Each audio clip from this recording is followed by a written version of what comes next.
ಮದ್ದೂರು ತಾಲೂಕಿನ ಬಿದ್ರೋಸಳ್ಳಿ ಗ್ರಾಮದಲ್ಲಿ ಆರ್ಯಭಟ ಇಂಟರ್ನ್ಯಾಷನಲ್ ಶಾಲೆಯಲ್ಲಿ ನಡೆದ ಅಕ್ಷರಾಭ್ಯಾಸ ಕಾರ್ಯಕ್ರಮಕ್ಕೆ ಶಾಲೆಯ ಅಧ್ಯಕ್ಷ ಅರುಣ್ ಕುಮಾರ್ ಚಾಲನೆ ನೀಡಿದರು. ಶಾಲೆಗೆ 2026-27ನೇ ಸಾಲಿನಲ್ಲಿ ದಾಖಲಾದ ಮಕ್ಕಳಿಗಾಗಿ ಹಮ್ಮಿಕೊಂಡಿದ್ದ ಅಕ್ಷರಾಭ್ಯಾಸ ಕಾರ್ಯಕ್ರಮದಲ್ಲಿ ಅಕ್ಕಿಯಲ್ಲಿ ಮಕ್ಕಳ ಕೈಯನ್ನು ಹಿಡಿದು ಓಂ ಎಂದು ಬರೆಸುವ ಮೂಲಕ ಅಕ್ಷರಾಭ್ಯಾಸವನ್ನು ಪ್ರಾರಂಭಿಸಲಾಯಿತು. ಇನ್ನು ಶಾಲೆಯ ಅಧ್ಯಕ್ಷ ಅರುಣ್ ಕುಮಾರ್ ಅವರು ಈ ಸಂದರ್ಭದಲ್ಲಿ ಮಾತನಾಡಿ, ಅಕ್ಷರಾಭ್ಯಾಸ ಎಂಬುದು ನಮ್ಮ ಹಿಂದೂ ಸಂಪ್ರದಾಯದ ಪ್ರಕಾರ ಪುರಾತನ ಕಾಲದಿಂದಲೂ ನಡೆದುಕೊಂಡು ಬಂದಿರುವ ಪದ್ಧತಿಯಾಗಿದೆ. ಮಕ್ಕಳ ವಿದ್ಯಾಭ್ಯಾಸವು ಉತ್ತಮವಾಗಿ ನಡೆಯಲೆಂದು ಗುರು ಹಿರಿಯರು ಹಾಗೂ ತಂದೆ ತಾಯಿಗಳ ಸಮ್ಮುಖದಲ್ಲಿ ಅಕ್ಷರಾಭ್ಯಾಸಕ್ಕೆ ಮುನ್ನುಡಿ ಇಡಲಾಗುತ್ತದೆ. ಇದೇ ಉದ್ದೇಶದಿಂದ ಈ ಕಾರ್ಯಕ್ರಮವನ್ನು ಆಯೋಜಿಸಲಾಗಿದೆ.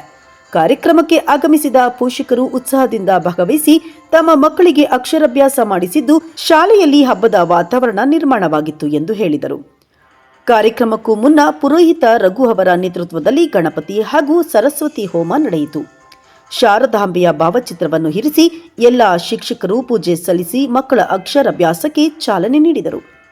ಇನ್ನು ಈ ವೇಳೆ ಶಾಲೆಯ ಸಂಸ್ಥಾಪಕ ಅಧ್ಯಕ್ಷ ಸಿದ್ದೇಗೌಡ, ವಸಂತ, ಪ್ರಾಂಶುಪಾಲೆ ಶ್ರೀಪ್ರಿಯಾ, ಚಂದ್ರಿಕಾ, ಶಾಲೆಯ ಶಿಕ್ಷಕರು ಹಾಗೂ ಆಡಳಿತ ಮಂಡಳಿ ಸದಸ್ಯರು ಉಪಸ್ಥಿತರಿದ್ದರು. ಗಣಪತಿ ಹೋಮ ಮತ್ತು ಸರಸ್ವತಿ ವೇದ ಹೋಮ ಮತ್ತು ಗಣಪತಿ ಆರಾಧನೆ, ಸರಸ್ವತಿ ಆರಾಧನೆ, ಹಾಗಾಗಿ ಕಳಸ ಆರಾಧನೆ ನಂತರ ಈ ಒಂದು ಶಾಲೆಗೆ ಪ್ರಥಮವಾಗಿ ಆಗಮಿಸಿರುವಂತಹ ಎಲ್ಲ ಮಕ್ಕಳಿಗೆ ಅಕ್ಷರಾಭ್ಯಾಸ ಕಾರ್ಯಕ್ರಮವನ್ನು ಇಲ್ಲಿ ಆಯೋಜಿಸಿದ್ದು, ಈ ಕಾರ್ಯಕ್ರಮಕ್ಕೆ ಆಗಮಿಸಿರುವಂತಹ ಶಾಲೆಯ ಸಂಸ್ಥಾಪಕರು ಹಾಗೂ ಎಲ್ಲ ಶಿಕ್ಷಕರು, ಸಿಬ್ಬಂದಿ ವರ್ಗದವರು ಹಾಗೂ ಎಲ್ಲ ಪೋಷಕರು ಸಹ ಅತ್ಯುತ್ಸುಕರಾಗಿ ಆಗಮಿಸಿ ಈ ಕಾರ್ಯಕ್ರಮವನ್ನು ಸಂಪನ್ನಗೊಳಿಸಿದ್ದಾರೆ.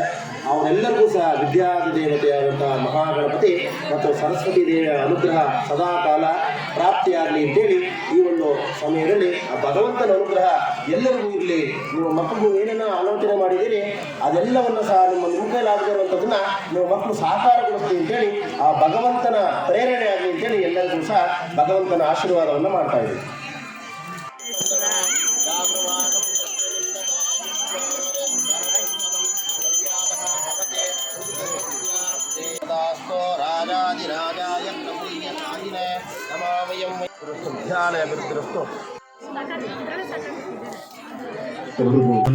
ಇಂದು ಪ್ರಾರಂಭ ಮಾಡಿದ್ದೇವೆ. ಹಿಂದೆ ಪಾಪ ತುಂಬ ಅನುಕೂಲ ಇರುವಂಥವರೆಲ್ಲ ಹೋಗಿ ಅವರ ಇಚ್ಛಾನುಸಾರ ಅಕ್ಷರಾಭ್ಯಾಸ ಮಾಡಿಸ್ತಿದ್ರು. ಹಾಗಾಗಿ ಇನ್ನು ಮುಂದೆ ನಮ್ಮ ಶಾಲೆಯಲ್ಲೇ ಮಾಡಿಸೋಣ. ಏಕೆಂದರೆ ಒಂದು ಶಾಲೆ ಒಂದು ದೇಗುಲ ಇದ್ದ ಹಾಗೆ, ಇದಕ್ಕಿಂತ ಪವಿತ್ರವಾದ ಸ್ಥಳ ಯಾವುದೂ ಇಲ್ಲ ಅಂದ್ಕೊಳ್ತೀನಿ. ಯಾಕೆಂದರೆ ಹೋಗ್ತೀವಿ ದೇವಸ್ಥಾನದಲ್ಲಿ ಭಕ್ತಿಯಿಂದ ಪೂಜೆ ಮಾಡ್ತೀವಿ, ಆದರೆ ಈ ಶಾಲೆಯಲ್ಲಿ ಆಗಲ್ಲ. ಇಡೀ ಭವಿಷ್ಯನೇ ರೂಪಿಸ್ಕೊಡುತ್ತೆ, ಕಣ್ಮುಂದೆ ರೂಪಿಸ್ಕೊಡುತ್ತೆ. ದೇವಸ್ಥಾನ ಭಕ್ತಿಯಿಂದ ನಂಬ್ಕೊಂಡು ಬರ್ತೀವಿ, ಕೇಳ್ಕೊ ಬರ್ತಿದ್ದೀವಿ. ಈಗ ದೇವ್ರನ್ನಷ್ಟೇ ಭಕ್ತಿಯಿಂದ ಕೇಳ್ತಿದ್ದೀವಿ ಅಷ್ಟೇ. ಆದರೆ ಒಂದು ಶಾಲೆ ಮಕ್ಕಳ ಭವಿಷ್ಯನೇ ರೂಪಿಸ್ಕೊಡುತ್ತೆ, ಕಣ್ಮುಂದೆ ರೂಪಿಸ್ಕೊಡುತ್ತೆ. ಹಾಗಾಗಿ ಈ ಮಕ್ಕಳ ಭವಿಷ್ಯ ಇನ್ನೂ ಉಜ್ವಲ ಆಗಲಿ, ಹೀಗೆ ಉನ್ನತ ಮಟ್ಟದಲ್ಲಿ ಸಾಧನೆ ಮಾಡಿ ಪ್ರತಿಯೊಂದು ಮಗುವನ್ನು ಈ ದೇಶದ ಅಭಿವೃದ್ಧಿಗೆ ಶ್ರಮಿಸ್ತಿ ಅಂತ ಈ ಸಮಯದಲ್ಲಿ ಕೇಳ್ಕೊಳ್ತೀನಿ.